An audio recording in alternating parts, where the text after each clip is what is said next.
Biblia inasema kiongozi ni lazima uwe mtumwa wa unao. Kiongozi ni lazima uwe mnyenyekevu. Hata mtu akikujibia vibaya, kuna wakati tu mimi nakusikiliza, lakini unafikiri kwamba mimi sina uwezo, yana uwezo wa kufanya iki. Lakini hapana, navuta tu subira. Nakwambia sawa, ubarikiwe. Haleluya. Usifanye laana ikakaa juu yako. Ukalisome neno na ulielewe. Ukalisome neno na uliishi. Ukiliishi neno litakusaidia. Ukiliishi neno litakuongoza. Ukiliishi neno utatazama, bali utajua Yesu Kristo yupo ambaye aliyekuita na aliyekupa hiyo neema, na utatembea naye kwa utukufu wa Kristo. Haleluya. Bwana Yesu asifiwe. Soma msomaji, twende. Ndio. Lakini Gehazi mtumishi wa Elisha mtu wa Mungu akasema, tazama, bwana wangu amemwachilia Naaman Mshami, asivipokee mkononi mwake vile vitu alivyovileta. Kama Bwana ashivyo, mimi nitamfuata mbio nipokee kitu kwake. 21. Basi Gehazi akamfuata Naaman, naye Naaman alipoona mtu apigaye mbio anakuja nyuma yake, alishuka garini amlaki. Akasema, je, ni amani? 22.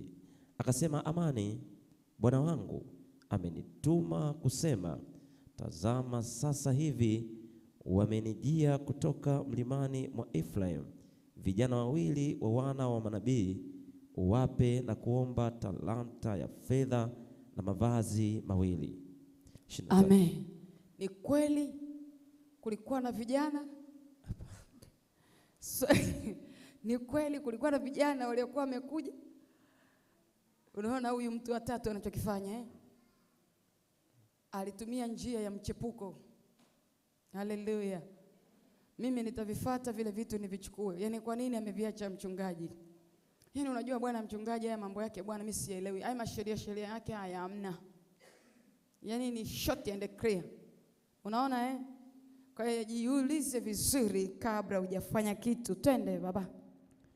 Naamani akasema, uwe radhi ukatwae talanta 2.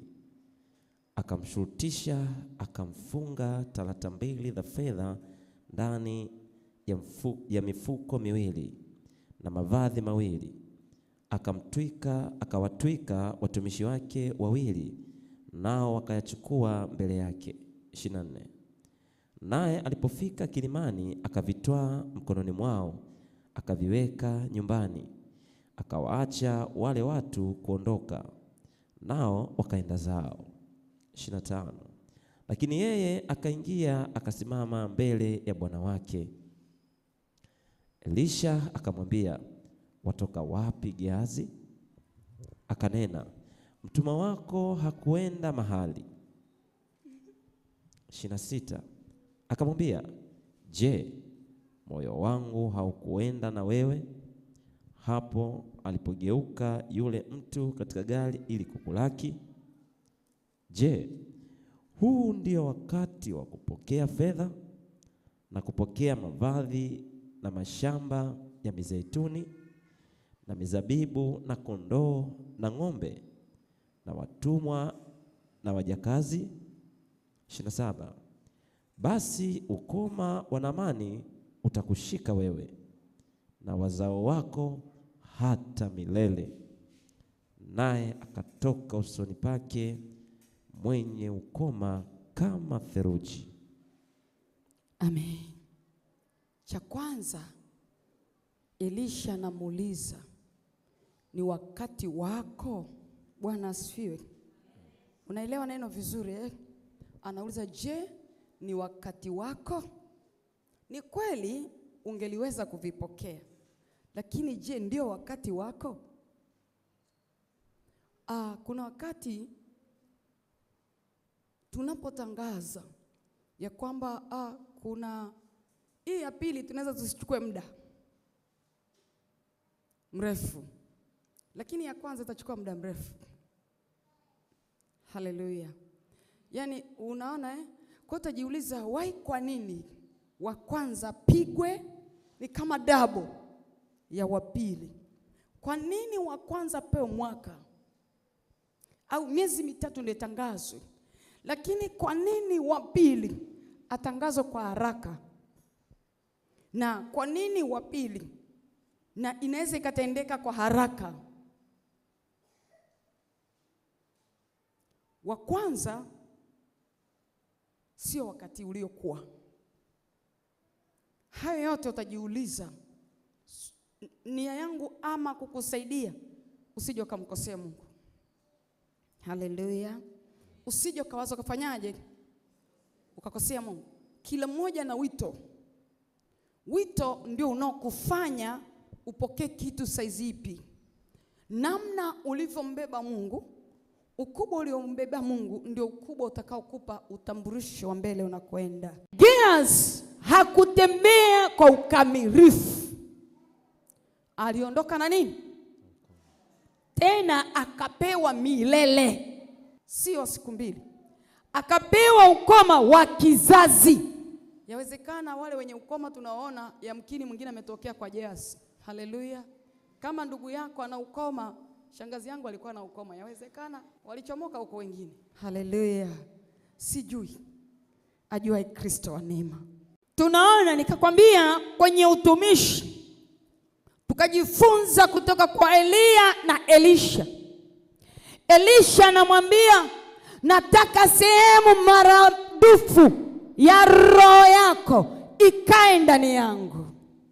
Nataka kukwambia hivi, kila Elisha alichokiita, alichotamka kilitendeka. Kila alichoomba kilifanyika. Kila alipopita hapakuwa na kizuizi. Maana aliishi kwa utii, alitembea na Bwana wake kwa utii, akaomba sehemu maradufu. Iko hivi, Yesu anasema hivi, atakayeniamini mimi atafanya makubwa kuliko niliyoyafanya. Haleluya. Amen. Kwa nini? Maana yake unempa neema, unempa nguvu, usishangae akafanya miujiza kuliko wewe. Kwa sababu ni ahadi ya Kristo ya kwamba sisi tukikaa ndani yake kwa ukamilifu tutafanya makubwa kuliko aliyoyafanya. Maana yake unapompa mwingine neema, unapomwachia mwingine kijiti, hutenda kwa ukubwa na kwa nguvu kubwa kuliko ulivyopita. Na hapo ndipo penye changamoto kati ya maaskofu na washirika au na wachungaji wao wadogo. Askofu akiona aliye chini anatembea kwenye viwango vya ajabu, moyo wa shina la uchungu linainuka. Haleluya. Kwa nini yeye? Yaani yeye ndiye anaombea. Hiyo haijaanzaga kwetu wapendwa. Ilianzia kwa kina Sauli na Daudi. Kajiulize, kasome neno. Je, Daudi alifanya sawa alivyofanya Sauli?